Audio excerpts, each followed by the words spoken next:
اهلا وسهلا متتبعينا الكرام. واش عمركم تخيلتوا وانتم كطلبوا سياره عبر التطبيق ديال ان درايف ان ديك الرحله اللي كتشوفوها على الشاشه ممكن تتحول لمسرح جريمه كيهز الراي العام؟ في طبيعه الحال هادشي اللي وقع لخونا ياسين، شاب في مقتبل العمر، كان كيقلب على الرزق ديالو بالحلال، كيخدم سائق عبر التطبيقات، ولكن واحد الليله اخواني الهاتف ديالو طفى والرحله ديالو ما عمرها سالات. وقلبنا اخواني تحرق على هذا الشاب وعلى كاع الدراري اللي خدامين في هذا المجال. في القصه ديال ياسين ماشي غير خبر اخواني عادي، هي صرخه لالاف ديال الشباب اللي كيواجهوا الخطر كل يوم في سبيل انهم يتقاتلوا مع البطاله. فاليوم اخواني القضيه خدات منعطف خطير، والتحقيقات بدات كتحفر في الاعماق ديال واحد اللغز اللي كنتمناو العداله تجيب فيه الحقيقه الكامله. الجديد اللي هز العاصمه الاقتصاديه هو ان الملف ديال قضيه ياسين ما بقاش فيه مشتبه في واحد، لا اخواني اخوات. التحقيقات كشفت على 9 ديال الاشخاص، من بينهم ماشي فتاه وحده،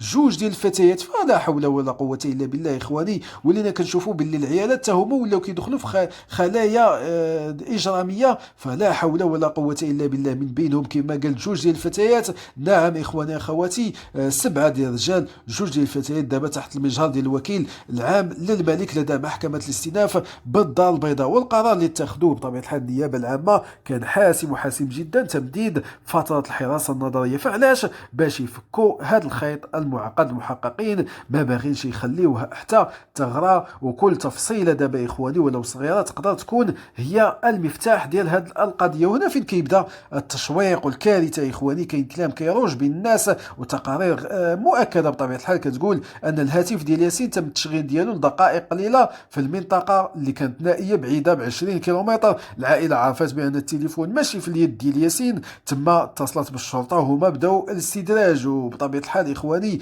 واش كان هذا الشيء محاوله ديال تضليل ديال الامن؟ علاش هزوا التليفون وبداو كيديو لواحد البلاصه خاليه؟ واش الجنات كانوا كيستعملوا تكنولوجيا متطوره باش يمسحوا الاثر ديال التحركات ديالهم؟ هذا بطبيعه الحال مستبعد، حيت هما على حساب ما ذكروا هذه اول عمليه اجراميه كيديروها. والمصادر كتقول ان الفرقه الجنائيه لقات تفاصيل رقميه غير متوقعه في الحساب التطبيق ديال الضحيه، ولقاو بانهم حاولوا انهم يدخلوا البنك، يعني التطبيق البنكي في الهاتف ديال الضحيه، وربما طلبوا منه الكود ولكن هو ما بغاش. شي حاجه اخواني اللي خلات المحققين يوسعوا دائره البحث باش تشمل اطراف اخرى كانت مسلفه ياسين. يعني كل شيء غادي يدخل، حيت ياسين كان خدا واحد السلف من بزاف ديال الاصدقاء ديالو، وهذا الشيء هو اللي غالبا السبب ديال هاد الجريمه باش هما يصفيو. فاخواني اخواتي اي واحد عطى لياسين المال فهو كيدخل في دائره الاتهام، وهذا الشيء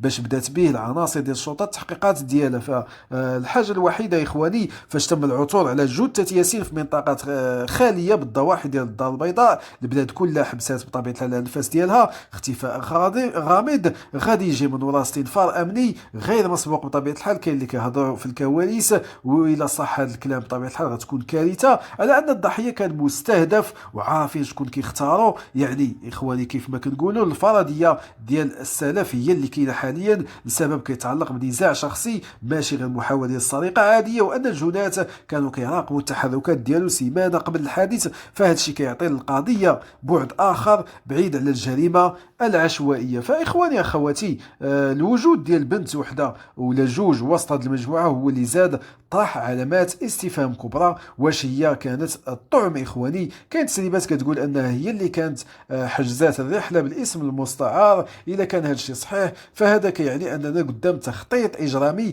ماشي عادي. التحقيقات دابا كتمركز على الرسائل المتبادله بين الهواتف ديال هاد الاربعه، والنيابه العامه ما بقاش كتسرع، باغيه كل دليل يكون بطبيعه الحال واضح وضوح الشمس امام القاضي. شكرا لكم والسلام عليكم.